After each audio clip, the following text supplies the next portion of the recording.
are the signs and symptoms of rabies in humans? Pain and itching of the bite wound.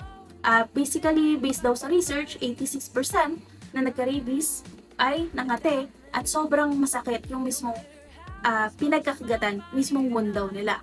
After makagat, within 2 to 4 days, mapapansin nyo na meron kayong lagnat, pananakit ng ulo, on and off. As in, sobrang taas ng fever, intolerance of light, air, and bright light.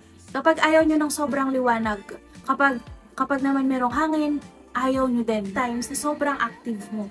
Hyperactivity. And then after ilang minuto, bagsak ka na naman. After ilang minuto, galit ka naman. And ang pinaka-late stage na mapapansin mo ay kapag every time na nakakita ka ng tubig, naninigas yung panga sa yung throat mo. Yun, that's the time na nagkakaroon ka ng hydrophobia. Ayaw mo na uminom ng tubig, ayaw makita kasi nagkakaroon ng spasm. Tendency din is mahirapan ka lumunok kasi nag-spasm o naninigas yung mga panga mo, yung lalamunan mo, kaya ayaw mo nang lumunok. Kapag ba nakagat ako, pero bakunado naman yung aso, kailangan ko pa bang magpa-inject?